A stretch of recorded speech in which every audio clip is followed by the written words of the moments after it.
जय हिंद, जय भारत। दोस्तों, मुलाकात के इस भाग में आज हमारे साथ हैं बेहद खास मेहमान श्री क्रांति कुमार जी। जैसा इनके नाम से पता चलता है, क्रांति। आपके पिता डॉक्टर गया प्रसाद जी बड़े प्रसिद्ध क्रांतिकारी थे, भगत सिंह जी के साथी थे।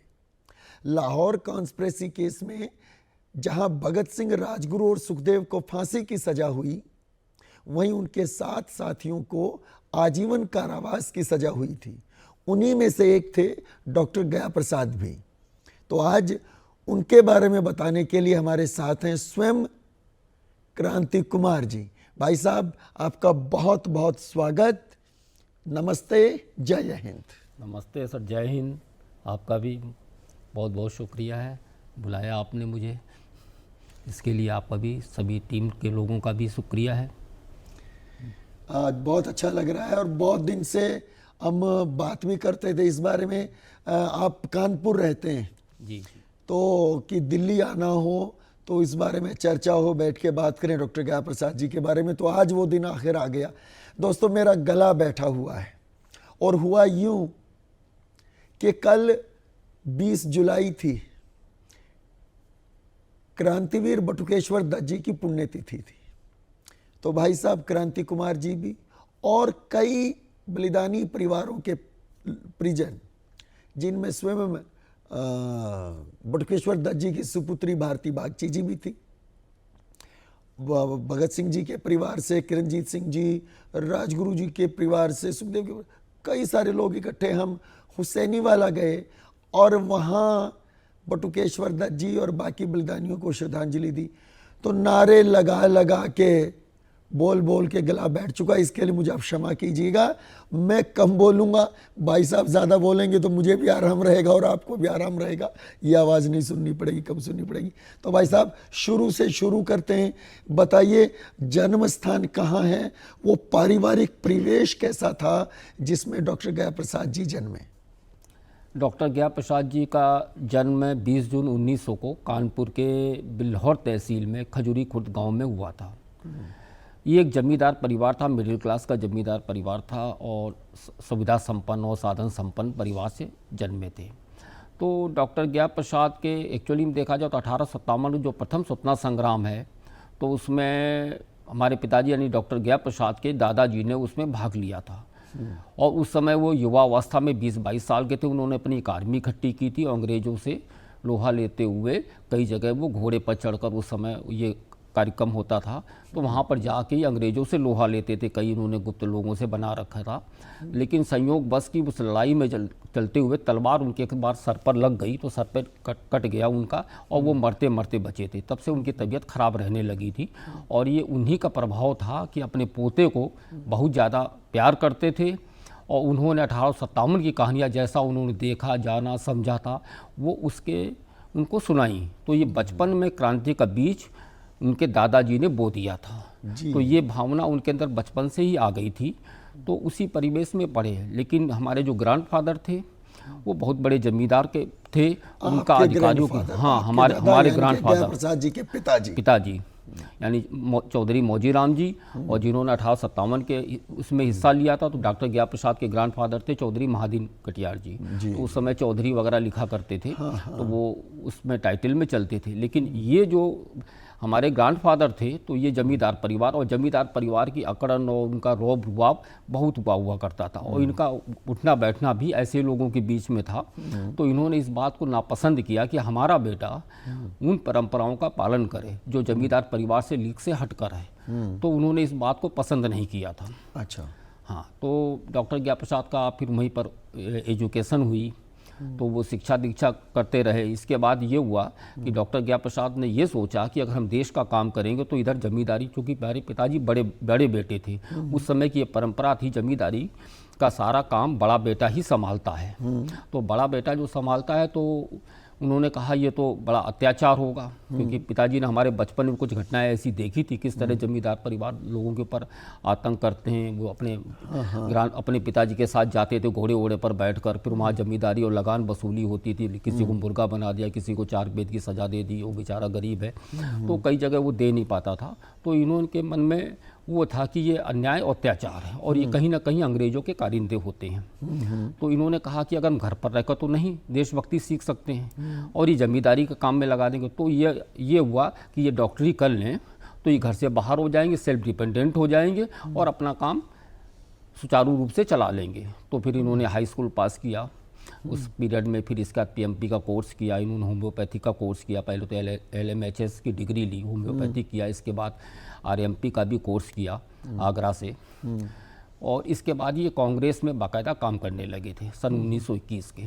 तो उस समय असहयोग आंदोलन चला, इन्होंने विदेशी कपड़ों की होली जलाई, इन्होंने कानपुर में काम किया, कानपुर के पास एक घाटमपुर तहसील है वहाँ पर काम किया, बिल्हौर तहसील है वहाँ पर काम किया, फरकाबाद में गए, फरकाबाद में काम किया, बाकायदा कांग्रेस के मेंबर थे और 1921 में सक्रिय रूप से हिस्सा लिया था। लेकिन जब गांधी जी ने आंदोलन वापस ले लिया तो इनको लगा कि हमको मिली मिलाई आज़ादी हाथ से निकल गई है, क्योंकि गांधी जी ने कहा था कि स्टूडेंट अपनी पढ़ाई छोड़ दें, लोग अपना बिजनेस छोड़ दें, बस साल भर के अंदर हमको आज़ादी मिल जाएगी, इतना पूरा देश का लगा दिया जाएगा मूवमेंट। जब ये वापस ले लिया गया तब इनको बड़ा दिक्कत हुई, क्योंकि घर इधर छूट चुका था, है ना, और इधर पढ़ाई लिखाई और आगे की नहीं हो पा रही थी।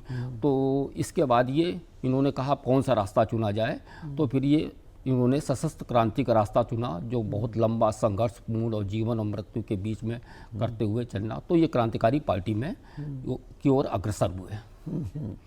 अब मैं थोड़ा सा पीछे चलूंगा जी। एक तो नाम गया प्रसाद जो रखा था, इसके पीछे भी शायद एक कहानी है जी, तो वो बताइए पहले। हाँ, तो ये वास्तव में गया जी का जो है, हमारे पूर्वज के लोग वहाँ श्राद्ध वगैरह करते थे बिहार में। गया जी को बहुत पवित्र माना जाता। तो हमारे जो ग्रैंडफादर के मतलब पिताजी तो थे चौधरी महादीन, तो उस समय वो वहाँ पर गया जी में गए हुए थे। तो उन्होंने मनौती मानी थी कि हमारा जो बड़ा बेटा हो, सबसे पहला बेटा, वो पुत्र हो। और संयोगवश वो वहाँ थे और यहाँ पर उनको सुबह सपना आया कि हमारे घर में लड़का हुआ है। और संयोग के बाद जब वापस आए तो उन्होंने देखा लड़का हुआ, तो इन्होंने गया जी का प्रसाद माना और इनका नाम गया प्रसाद रखा। इस तरह वो गया प्रसाद हो गए।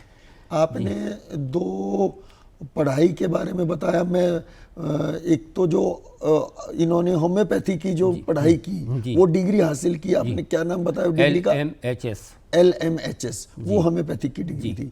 और जो RMP है वो एलोपैथी में प्रैक्टिस करने का, रजिस्टर्ड मेडिकल प्रैक्टिशनर। ये होम्योपैथी भी और एलोपैथी दोनों प्रैक्टिस करते थे, और शायद यूनानी भी प्रैक्टिस करते थे शायद, है ना? जी। तो कहाँ दवाखाना कहाँ सेटअप किया? तो इसके बाद ये जब आ गए क्रांतिकारी पार्टी में, इधर ग्रैंडफादर नाराज हो गए तो इन्होंने अपने लड़के और बहू, क्योंकि इनकी बचपन में शादी हो गई थी उस पीरियड में, बहुत बचपन 10-11 साल के तो शादी हो गई थी। और शादी एक जमींदार परिवार की लड़की में ही शादी होती थी। तो उसी पारिवारिक के हिसाब से शादी हुई, जहाँ हमारे पूर्वजों की शादियाँ होती थी। तो उसी में इनकी शादी हो गई थी बचपन में। तो इन्होंने निकाल दिया, तो वो जाके अपने मायके में रहने लगी। पास में एक बैरी गांव है। बहुत किसने निकाल दिया? ग्रैंडफादर ने अपने लड़के बहू को, क्रांतिकारी पोते को, कि भाई तुम जिस काम में लग गए हो, ये जमींदारों का काम ये तो था नहीं, तुम क्या कर रहे हो? अच्छा। तो इनके पिताजी ने निकाल दिया अपने लड़के और बहू को। तो निकाल दिया तो ये जाके फिर वहाँ ससुराल में रहने लगे। अब ससुराल एक ऐसी जगह होती है जहाँ पर दामाद को रखा जाता, हमारे यहाँ परंपरा है। तो अब ये इधर गांधी जी ने आंदोलन वापस ले लिया तो बड़ी कठिन परिस्थिति आ गई, घर भी छूट गया, इधर हो गया, तो क्या करें। तब ये क्रांतिकारी पार्टी में तो गणेश शंकर विद्यार्थी के कानपुर में इन्होंने काम किया। वहाँ पर बालकृष्ण शर्मा, नवीन, जवाहरलाल रोहतगी, है ना, और ऐसे हरिहर डॉक्टर नारायण प्रसाद अरोड़ा वगैरह के लोगों के संपर्क में आए। और उस समय कानपुर एक आर्य समाज का भी बहुत बड़ा केंद्र था। तो कानपुर में आर्य समाज की गतिविधियों में हिस्सा लेने लगा। उस समय आर्य समाज सबसे ज़्यादा मतलब उन कुरीतियों और पाखंड के विरोध में था और देशभक्ति की भावना को बहुत ज़्यादा आगे करता था। तो इन्होंने वहाँ पर जाके ज्वाइन किया। तो आर्य समाज के संपर्क से फिर ये क्रांतिकारियों के संपर्क में, वहाँ भगत सिंह वगैरह, सुखदेव राजगुरु क्रांतिकारी यहाँ पर आते थे कानपुर में गणेश शंकर विद्यार्थी जी के। इसके बाद लाहौर, ये कानपुर के DAV कॉलेज में शिव वर्मा पढ़ते थे, महावीर सिंह थे, जयदेव कपूर पढ़ते थे। और यहाँ पर सभी लोगों को आना जाना था। तो इन्हीं से पूरा ग्रुप भगत सिंह, चंद्रशेखर आज़ाद वगैरह के संपर्क में आ गए। तो पहले तो HRA थी, तो HRA ज्वाइन की, बाद में फिर HSRA बनी तो HSRA में गए। तो इन्होंने फिर ये, अब चूँकि इनका नाम डॉक्टर गया प्रसाद था, उस समय फरारी की पीरियड में पुलिस को ये नाम मालूम हो गया था। शुरुआत में तो इन्होंने जलालाबाद के पास दवाखाना खोला, वहाँ डॉक्टर गया प्रसाद के नाम पर खोला। तब तक ये पुलिस की निगाह में नहीं आ पाए थे। उसको एक केंद्र बनाया गया वहाँ पर उस समय योगेश चटर्जी जेल में बंद थे, तो उनको छुड़ाने की योजना वो बनी। मेरे ख्याल प्रतापगढ़ जेल में बंद थे योगेश चंद्र जी चटर्जी। जी जी। हाँ जी, हाँ जी। तो उनको यह था कि जब एक जेल से दूसरे जेल में ट्रांसफ़र किया जाएगा तो उसको बम वगैरह लगा के और किसी तरह करके उनको बीच से छुड़ा लिया जाएगा। उसके लिए योजना बनी थी। उसके लिए फिर शिव वर्मा को लगाया गया, विजय कुमार सिन्हा को लगाया गया। तो वो ट्रेन से CID वाला पीछा कर रहा था, तो ये चलती ट्रेन से शिव वर्मा कूद गए। तो वहाँ पर कूद गए, उनको मालूम था यहाँ पर क्लिनिक है, तो क्लिनिक में चले आए। उधर पीछे CID वाला था, तो वो अचानक कूदा, उसके पैर में चोट लग गई, हाथ में चोट लग गई। वो ढूंढता हुआ आया, इनके पास आया, बोला यहाँ से कोई आदमी भागा है इस तरह का।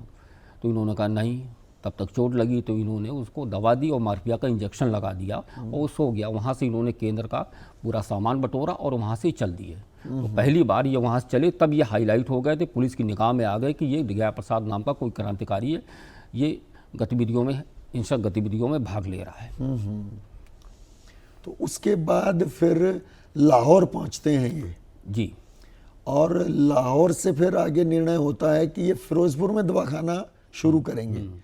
और जहां वो फिरोजपुर में दवाखाना फिर शुरू किया वो 1928 की बात है। कल वहां गए आप और हम, और मैं बताऊं दोस्तों, फिरोजपुर में कल साथ थे, वो घर है अभी वहाँ तूड़ी बाज़ार में। तो बहुत भावुक क्रांति कुमार जी हो गए जब वहाँ उस जगह पे पहुँचे जहाँ इनके पिताजी रहा करते थे। पहली बार वहाँ अंदर से देख पाए उसको।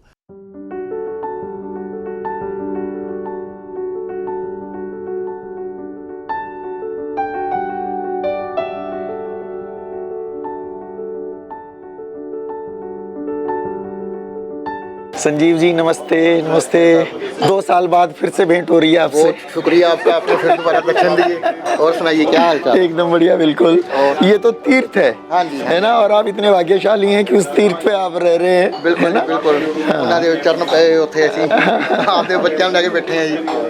और बिल्कुल सही बात है, ठीक है, सब बढ़िया, एकदम बहुत बढ़िया। तो ये सामने मेन कमरा है, ये कमरा है।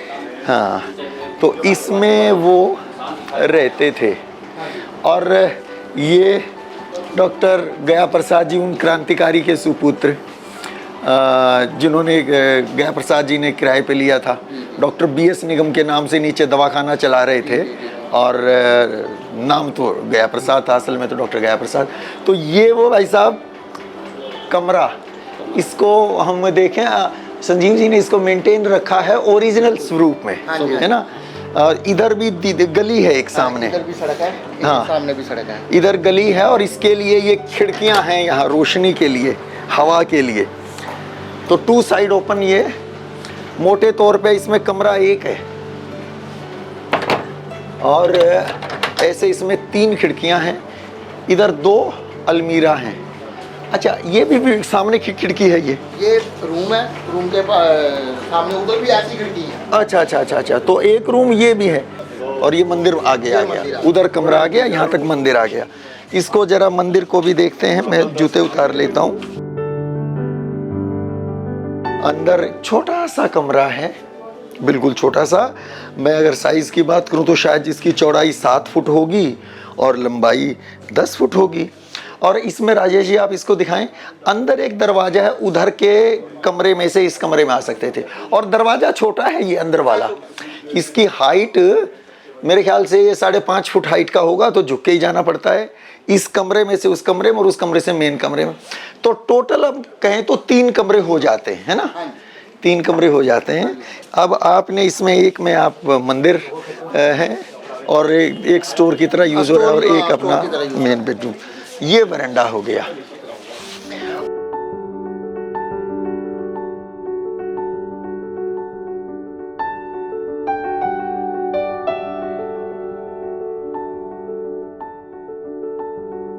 धन्यवाद थोड़ा।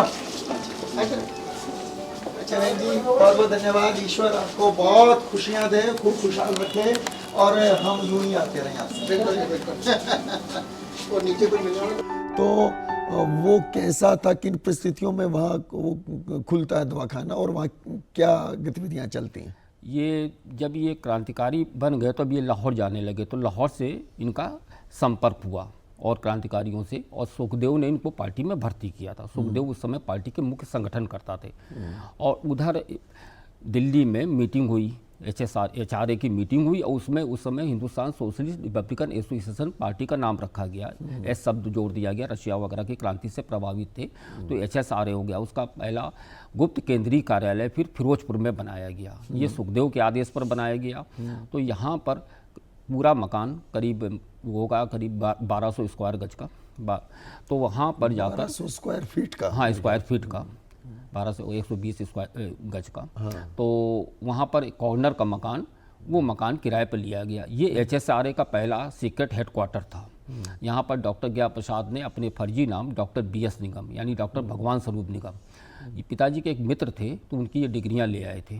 और डॉक्टर भगवान स्वरूप निगम के नाम से इन्होंने वहाँ पर दवाखाना खोला। नीचे उनकी डिस्पेंसरी होती थी और ऊपर एक बगल से जीना जाता था उसी मकान में, वहाँ पर उनका रेजिडेंस था, वो वहाँ पर आवास रहता था। और यहीं पर चंद्रशेखर आज़ाद, भगत सिंह, सुखदेव, विजय कुमार सिन्हा, महावीर सिंह, इन लोगों क्रांतिकारियों का आना जाना था जी। तो इस केंद्र में जय गोपाल भी पार्टी का व्यक्ति था। तो ये आगे डॉक्टर दीवान चंद रहते थे, उनकी मार्फत से ये यहाँ वही पर जय नौकरी गोपाल है जो आगे चल के इन्हीं के खिलाफ गवाही दिया, गद्दार साबित हुआ। जी जी। तो ये जय गोपाल कंपाउंडर कम नौकर बनकर रहा, यानी नीचे कंपाउंडर है, होल टाइमर था और ऊपर मित्र की तरह रहता था। ये किसी को पता नहीं चलता, तो वो समझते सर्वेंट एज ए कंपाउंडर है। अच्छा, वो भी एक, मैं बीच में फिर टोक रहा हूँ, वो भी बताइए, वो बड़ी मज़ेदार कहानी है कि किस तरह से वहाँ जय गोपाल को अपने साथ खुद लेके नहीं गए, बाद में किस ढंग से बुलाया ताकि पड़ोस में किसी को शक ना हो, बताइए थोड़ा सा। तो वो इनको रखना था ताकि लोग समझ ना पावे क्रांतिकारी पार्टी का अड्डा ये इनका मित्र है।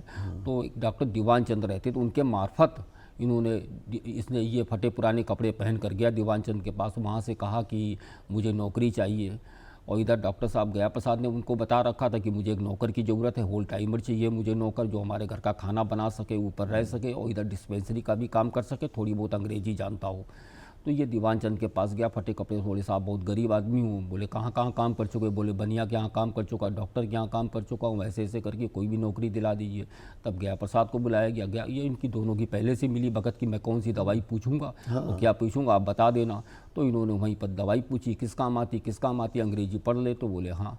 तो ऐसे करके रखा गया। तो जनता की नज़र में ये था कि ये नौकर है और वास्तव में इनकी क्रांतिकारी पार्टी का वो सदस्य था।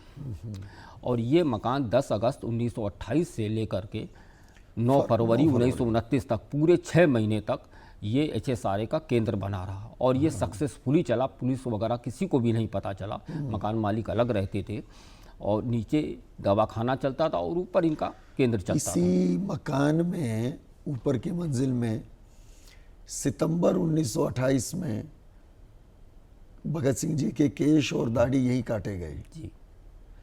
अच्छा, उसके बाद वहाँ से शिफ्ट कर दिया, जैसे आपने बताया 9 फरवरी तक रहे। उसके बाद डॉक्टर गया प्रसाद जी आगरा पहुँचते, तब तक पार्टी का कार्यालय आगरा शिफ्ट हो चुका। तो वह आगरा के बारे में थोड़ा सा बताइए। हाँ, ये फिरोजपुर में ये है कि वहाँ पर सेंटर रहा, तो वहीं पर ये शहीद आजम भगत सिंह जो सिख थे, तो इनके सिर के केस और दाढ़ी काटी गई, सुखदेव साथ में मौजूद थे।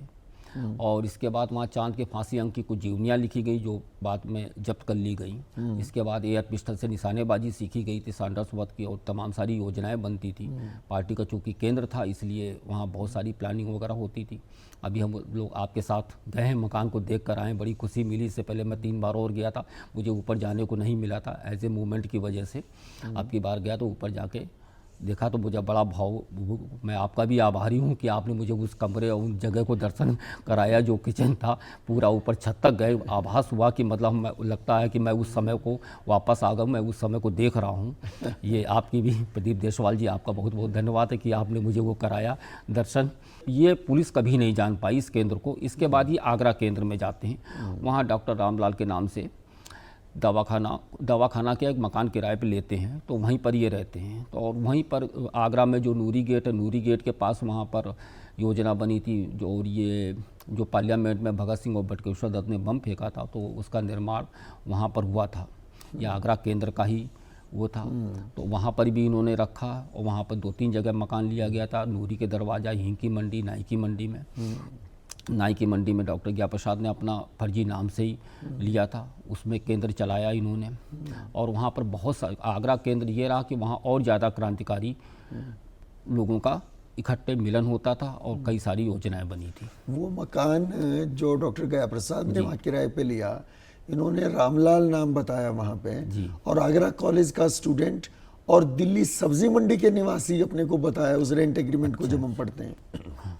तो वहाँ से फिर जब वो केंद्र वहाँ बंद किया, क्योंकि इधर ये भी बड़ी दोस्तों एक स्ट्रेटजी हुआ करती थी कि आगरा में बम का निर्माण हो गया, अब वो बम सेंट्रल असेंबली में फेंके जाने हैं, तो बाकी क्रांतिकारियों को अब आगरा छोड़ देना होगा, इसलिए कि भगत सिंह बटुकेश्वर दत्त गिरफ्तारी के बाद यदि अंग्रेजों के टॉर्चर ना सह पाएं और कहीं उस अड्डे का पता बता दें तो बहुत मुश्किल होगी। इसलिए अड्डा बदल भी दिया और ये भी तय किया कि भगत सिंह और बटुकेश्वर दत्त को उस नए अड्डे का पता ना हो। तो आपके पिताजी डॉक्टर गया प्रसाद जी को जिम्मेदारी दी गई, अब आप सहारनपुर जाके वहाँ सेटअप करें, वो बताएं जी। हाँ, तो फिर आगरा के बाद फिर ये हुआ कि पार्टी का केंद्र सहारनपुर रखा जाए। तो सहारनपुर में इन्होंने लकड़ मंडी में वहाँ पर मकान किराए पर लिया और उस मकान में भी डॉक्टर रामनाथ के नाम से दवाखाना खोला, फर्जी नाम से, ताकि पुलिस को शक न हो। और उस समय डॉक्टर पर पुलिस जल्दी आमतौर पर शक नहीं करती थी। डॉक्टर एक जिम्मेदारी वाला पेशा माना जाता था। तो इस बार फिर नाम बदल लिया। हाँ, फिर नाम बदल दिया। में हमें कई नाम आए जी। ये फिरोजपुर में डॉक्टर बीएस निगम बन जाते हैं जी, आगरा आते हैं तो रामलाल बन जाते हैं और सहारनपुर में डॉक्टर रामनाथ बन जाते हैं। और इस समय जब सहारनपुर में लिया गया केंद्र, उसी समय ये सांडर्स वध का कार्य हो चुका, धरपकड़ चल रही थी, कई सारे क्रांतिकारी साथी गिरफ्तार हो रहे थे। तो ये लोग उस समय केंद्र में डॉक्टर गया प्रसाद, शिव वर्मा, जयदेव कपूर, 3 लोग थे वहाँ पर मौजूद थे। पैसे की कमी थी, पैसा इनके पास ज़्यादा था नहीं, एक दिन बड़ी मुश्किल से गुजारा हो रहा, कहीं चने खाकर कहीं कुछ खाकर, एक टाइम मिल जाता था खाना। तो ये हुआ कि केंद्र को जल्दी से जल्दी छोड़ दिया जाए, लेकिन चूंकि केंद्र में बड़ी मुश्किल से एक पैसा जोड़कर ये बम हथियार वगैरह सब खरीदे गए थे, तो एकदम से अचानक कैसे छोड़ दिया जाए। तो ये हो रहा था कि डॉक्टर गया प्रसाद ने कहा मैं कानपुर जाता हूँ, पत्नी के पास जाता हूँ, कुछ रिश्तेदार के पास जाता हूँ, वहाँ से कुछ पैसा लेकर आता हूँ, तब इसके बाद केंद्र बदलते हैं। शिव वर्मा, जयदेव कपूर वहाँ रह गए। अचानक पुलिस का छापा पड़ा, दोनों पकड़ लिए गए।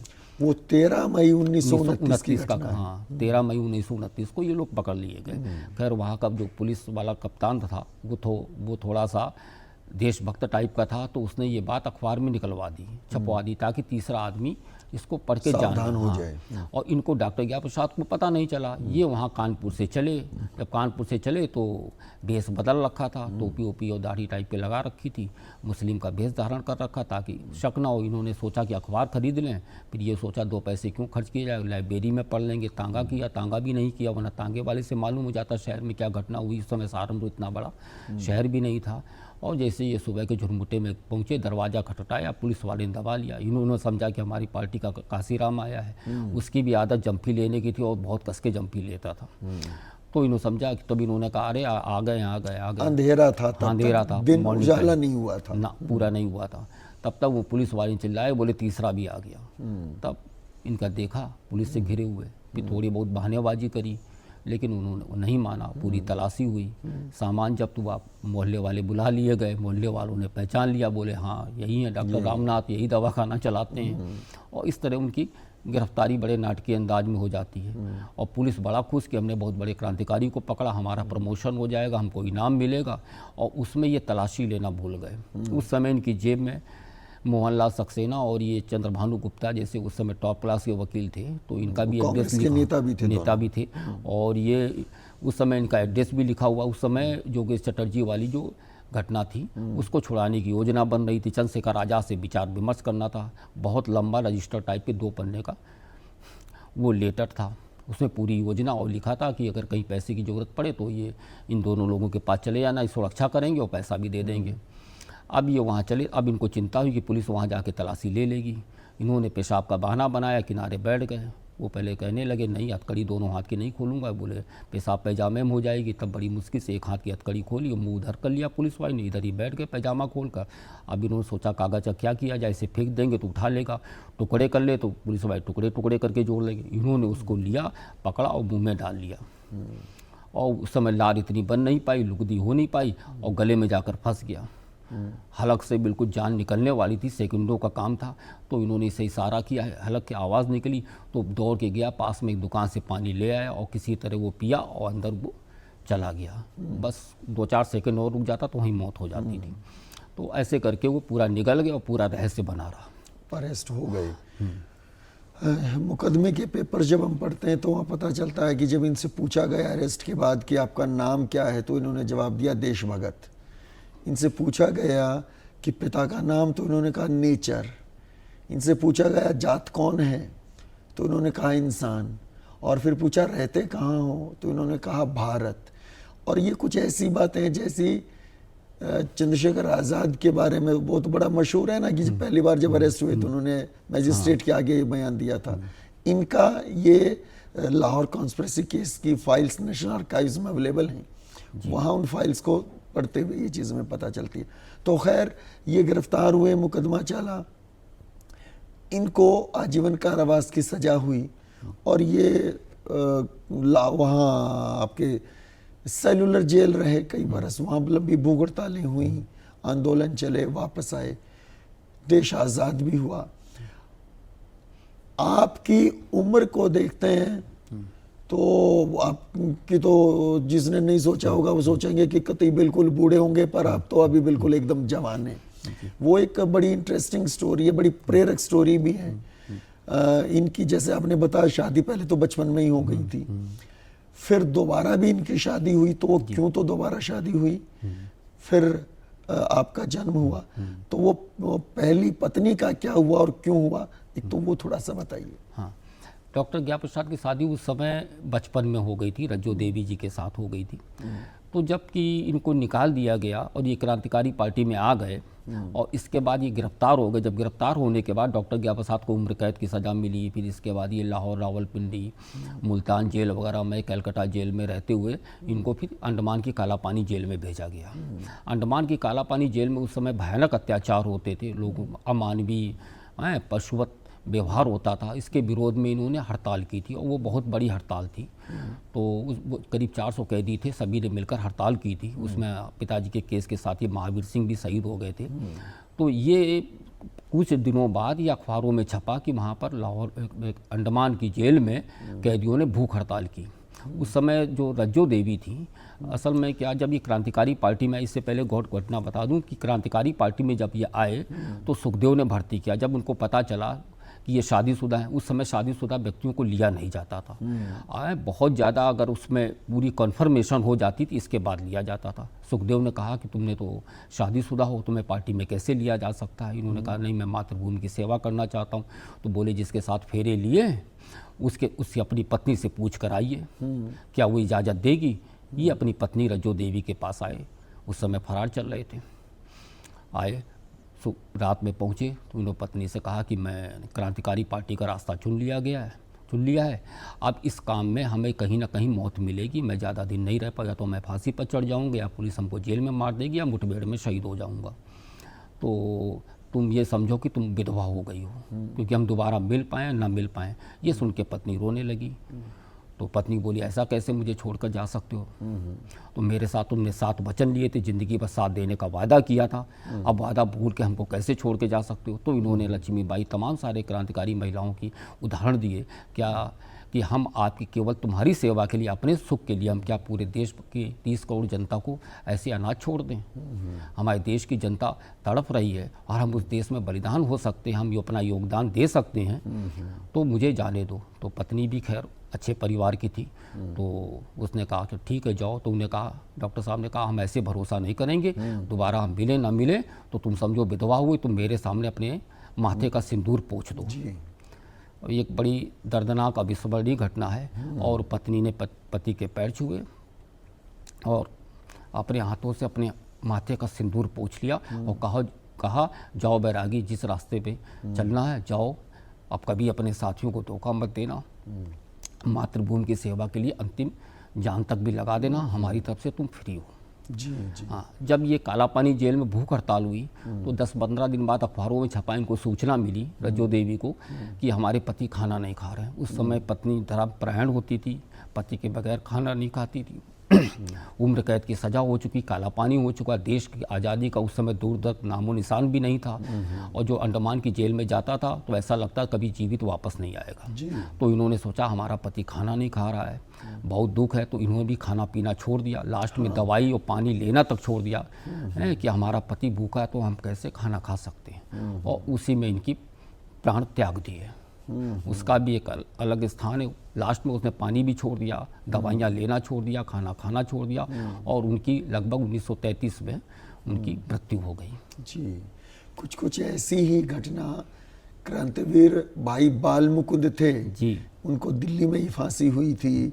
जो लॉर्ड हार्डिंग केस था, चांदनी चौक में बम फेंका गया था, उनकी पत्नी ने भी यूं ही पति को जेल में क्या क्या कष्ट हो रहे हैं तो मैं भी वैसा ही जीवन जीऊंगी, वो भी ऐसे ही चली गई थी इस दुनिया से।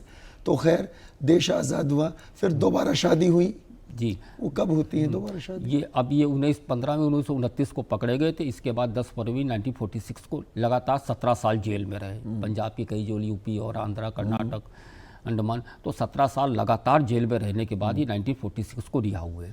जब रिहा हुए इसके बाद आज़ाद हो गया देश, तो परिवार के लोगों ने कहा कि अब तो आपका काम पूरा हो चुका है, देश आज़ाद हो चुका है, अब आप शादी करके नया घर बसा लें। तो पहले तो ये तैयार नहीं थे, अब बोले उम्र ज़्यादा हो गई, उन्होंने परिवार का नहीं कहा आप कर लीजिए शादी, अब आप आराम से अपना काम कर सकते हैं। फिर इसके बाद उन्होंने शादी की, शादी हुई तो हमारी बहनें हुई, बाद में हम जन्म हुए। तो हमारे पिताजी, भाई हैं आप? हम लोग पहले पिताजी की एक बेटी थी जिनकी शादी हो चुकी थी वो, और इसके बाद हम लोग 3 बहनें 2 भाई हैं। ठीक है। हाँ, तो एक बेटी रज्जो देवी की कोख से जन्मी। हाँ, जब पिताजी पकड़े गए तो वो गोद में ही थी उस समय। गोद में ही थी। हाँ, वो पूरी चल भी नहीं पाती, 6-7-8 महीने की थी। अच्छा अच्छा अच्छा। और दोबारा जब शादी हुई, उनका क्या नाम है इनकी पत्नी का, आपकी माँ का? माँ निर्मला देवी, जिनका कि अभी देहांत अभी फरवरी 2024 को हुआ है। जी। तो इसके बाद हम लोग भाई बहन पैदा हुए हैं। जिस समय मैं पैदा हुआ था 1965 में, तो उस समय हमारे पिताजी जेल में थे, जी, है ना, DIR में राष्ट्रीय सुरक्षा कानून में 1.5 अच्छा, वर्ष की जेल। अब इस आज़ाद देश में 1965 की बात आप बता रहे हैं? जी, क्या किस आरोप में जेल में थे? वो इस समय रशिया, ये क्या नाम, चाइना वाला जो मैटर था, इसके बाद कम्युनिस्ट पार्टी में काम करते थे, CPM के लीडर थे। अच्छा। इसके देश भर में करीब 1000 कम्युनिस्टों को पकड़ा गया था, उसमें इनको भी गिरफ्तार किया गया था। अच्छा। और बड़ा गंभीर आरोप लगाया कि 24 घंटे की भी देर कर दी जाती तो ये लोग भारत सरकार का तख्ता पलट देते थे। अच्छा, ऐसा जबकि घर आरोप की लगाया तलाशी वगैरह हुई तो एक कारतूस और एक पिस्तौल भी बरामद नहीं हुई। 1.5 साल जेल में रहे। तो उसके पिताजी के जाने बाद एक महीने बाद मेरा जन्म हुआ, तो मैंने अपने पिताजी के प्रथम दर्शन जेल में ही किए थे। अच्छा, क्या बात है। तो पिताजी हमारे आज़ादी के बाद ये किसान और ये शोषित पीड़ित जनता है ना, मजदूरों के बीच में काम करते 2 वर्ष वो भी जेल में रहे। अच्छा, स्वतंत्र भारत की जेल में। 1993 तक वो इस दुनिया में थे। जी। तो वो जीवन फिर कैसा था? आपने जब देखा उनको, आप जब जवान हुए तो बहुत लंबा समय आपने अपने पिताजी के साथ बिताया, स्वभाव कैसा था? बच्चों के साथ किस तरह रहते थे? पड़ोस मोहल्ले के साथ लोगों का व्यवहार कैसा था? थोड़ा सा वो बताएं। पिताजी हमारे वैसे तो कड़क स्वभाव के थे, बहुत सख्त स्वभाव, गुस्से वाले थे, लेकिन एज ए डॉक्टर होने के नाते उनके अंदर बहुत ईमानदारी होती थी। मैं बचपन से देखता था, हमारे घर में कई मरीज पड़े रहते। छोटा था तो कई बार खींच उठती थी कि मुझे रात भर जगना पड़ता है, दवाइयाँ देनी पड़ती हैं। उस समय दूर दराज तक कोई गांव में डॉक्टर नहीं था, तो इन्हीं के पास आते थे। बीमार होता मुझे देखना पड़ता था, वहीं रात में खाना पीना का प्रबंध करना, चारपाई वगैरह करना। और इसके अलावा उनके पास कई क्रांतिकारी होने के नाते, पॉलिटिकल होने के नाते उनके पास भी कई लोगों का आना जाना था, बैठते उठते थे। तो मैंने पिताजी को कई रूप में देखा। जी। हाँ, और जब मैं थोड़ा समझदार हुआ तो मैं पिताजी के साथ इनके जो क्रांतिकारी पार्टी के लोग थे लाहौर केस के, काकोरी केस के, गदर पार्टी के, मैं कई सारे क्रांतिकारियों से मिला। मैं पिताजी के साथ 1985 में अंडमान जेल भी गया। वहाँ पर जाके देखा पिताजी किस कमरे में रहे थे। पिताजी ने मुझे कमरा बताया कि ये महावीर सिंह का कमरा नंबर 68 है, यहाँ पर आखिरी दिन शहीद हुए थे। मेरा कमरा 67 था। आवाज़ सुनी और इसके बाद बाई बाई टाटा करके चले गए। इन्हीं के केस के थे। तो अंडमान में वो कमरा भी दिखाया। अभी मैं 2018 में हमारी भारती दीदी और महावीर सिंह के पोते गए थे, असीम राठौर जी, मैंने उनको वो कमरा दिखाया। उस कमरे को हम तो भारत सरकार से मांग करते वो कमरा भी प्रिजर्व किया जाए, शहीद महावीर सिंह कक्ष लिखा जाए जहाँ उन्होंने अंतिम सांस ली थी। तो पिताजी के साथ मैं आपने वो सेल नंबर 68 था जी। कौन सी विंग का है वो विंग जो है वहाँ जब अंडमान की जेल में जाएंगे तो ये लेफ्ट हैंड साइड पर है। अच्छा। हाँ। हम जब अंदर एंटर करते हैं, अभी तो पिछले साल अक्टूबर में भी, मैं पहले भी गया, पिछले साल अक्टूबर में भी मैं गया। अभी 3 विंग बची हैं उसकी। तो हम जैसे सीधे जाते हैं तो लेफ्ट की जो विंग जिसमें लोगों का बहुत आना जाना नहीं है, हाँ, उसमें दूसरी मंजिल पर वो विंग नंबर 1 है मेरे ख्याल से। विंग नंबर 1 है। तो उसमें 68 है। हाँ, महावीर सिंह का कक्ष है और कौन से फ्लोर पे है वो? सेकंड फ्लोर, फर्स्ट फ्लोर पर। फर्स्ट फ्लोर पे। हाँ, दूसरी मंजिल पे सेल नंबर 68 है। जी। जिसमें महावीर सिंह जी थे, बलिदान हुआ। और वो दिन था 17 मई 1933 का। जी। तो हाँ, तो फिर पिताजी यहाँ, तो हमें पिताजी के कई सारे क्रांतिकारी साथी, हमारे कानपुर में शिव वर्मा रहते। शिव वर्मा से मैंने बहुत कुछ जाना सीखा, उनके काम वाम करता। शिव वर्मा है, जयदेव कपूर है, दुर्गा भाभी हैं, है ना। मैं किशोरी लाल जी से मिला कानपुर में, ब्रह्मदत्त मिश्रा, सुरेंद्र नाथ पांडे। इसके अलावा काकोरी केस के थे तो रामकृष्ण खत्री, मनमथ नाथ गुप्त और सचिन नाथ बख्शी, ऐसे कई सारे मैं क्रांतिकारियों से अपने जीवन में पिताजी के। और इसके बाद मैं कई कार्यक्रमों में भी जाता था। तो कार्यक्रम के आयोजक होते, मैंने अपने देहात में भी कार्यक्रम उस समय क्रांतिकारियों वाले कराए। तो पिताजी के कई सारे साथी भी आए उसमें देश के। तो मुझे बचपन से इसमें रुचि थी और पिताजी की वजह से रुचि। पिताजी असल में उस समय मैं गांव में रहता तो मुझे शहर देखने का, घूमने फिरने का बहुत शौक था। तो पिताजी मेरे एक माध्यम होते तो उनके बहाने में चला जाता था। तो इसलिए मुझे बचपन से ही ऐसे क्रांतिकारी लोगों से मिलके प्रेरणा बहुत प्राप्त हुई। जी। और ऐसा ही कोई विचार उनके मन में रहा होगा जब उन्होंने आपका नाम क्रांति रखा, और ऐसा ही कुछ आपने किया, आपने अपने सुपुत्र का नाम आज़ाद रखा है। जी। पिताजी, हम 2 भाई हैं। पिताजी, हमारा नाम क्रांति, हमारे भाई का नाम स्वतंत्र है। उन्होंने उसी परंपरा को रखा। फिर मैंने अपने और बहन का नाम भी बताइए। हाँ, बहन का नाम तो सुनीता है। तो हमारी जो बेटी है, बेटी का नाम मैंने विप्लवी रखा है, जो बंगाली में मतलब क्रांतिकारी। हाँ, और बेटे का नाम आज़ाद रखा है। तो उसी परंपरा को आगे बढ़ाते हुए, क्योंकि हमारे पिताजी ने भी इस तरह के नाम रखे थे। तो हमारे पिताजी 10 फरवरी 1993 को एक्सपायर हुए थे। इससे पहले लास्ट तक वो अपना काम करते रहे थे, कई जगह जाना आना, क्रांतिकारी। मैंने उनके माध्यम से। जन्म कब हुआ था? उनका जन्म था खजूरी खुर्द में 20 जून सन 1900 को। 20 जून सन 1900 को। तो कायदे से अगर हम बात करें, भगत सिंह सुखदेव जो 1907 में जन्मे थे, उनसे उम्र में ये 7 साल लगभग बड़े थे। हाँ। अच्छा, जो फोटो हम देख रहे हैं अपने पीछे, बड़ी खूबसूरत पर्सनालिटी थी। हाँ, सब बेहद खूबसूरत थे, बहुत गोरे चुट्टे थे। और इनकी बड़ी उम्र के फोटो भी हम देखते हैं तो वो भी बहुत खूबसूरत। हाँ, अंतिम समय तक के कई सारे, और कई जेल में रहे और कई क्रांतिकारी रहे। असल में क्रांतिकारी भी, ये डॉक्टर होने के नाते इस मामले में केंद्र खोलने में सबसे ज़्यादा आसानी होती थी। अब ये समझ लीजिए, डॉक्टर BS निगम जब फिरोजपुर में दवाखाना खोला था तो निगम कायस्थ होते हैं, तो हम लोग हैं, एक कुर्मी छत्री होता है, उसकी यानी पटेल होते हैं, कायस्थ अलग होते हैं।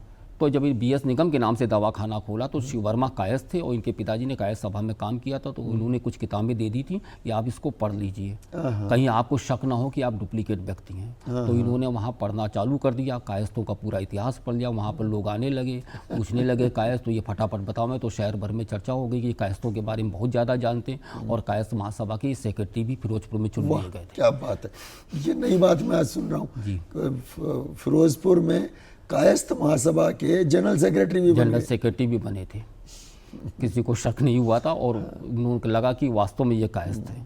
शिव वर्मा आए तो एक कायस्थ सभा का कार्यक्रम चल रहा था, तो उनको अचानक ज़रूरत पड़ी। तब उन्होंने देखा दवाखाना बंद है, वहाँ मोहल्ले के लोगों से पूछा कहाँ गए, बोले कायस्थ सभा की कार्यक्रम में गए। तो शिव वर्मा ठनके, वो असली में जानते थे, कानपुर में से असली नाम से जानते थे, लेकिन पार्टी में नाम अलग अलग था।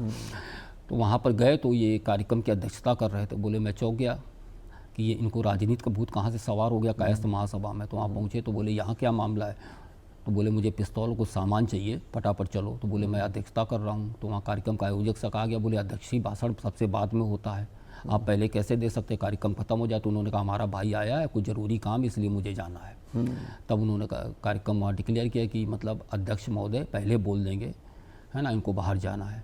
तो अध्यक्ष महोदय ने फिर भाषण दिया। तो श्री वर्मा बताते मैं असली कायस्थ मैं इतना नहीं जानता हूँ, इतना शानदार बोला, मैं देख के दंग रह गया कि इनको कायस्थ सभा का पूरा इतिहास मालूम था।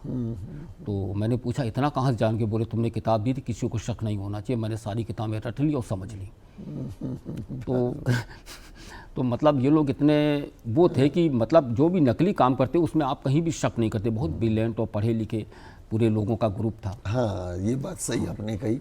सारे इस ग्रुप में ज़्यादातर जितने भी थे ये सारे कॉलेज यूनिवर्सिटी के स्टूडेंट्स थे और शिक्षा पे विशेष जोर था, नॉलेज पे, स्टडी को लेके बहुत आग्रह रहता था।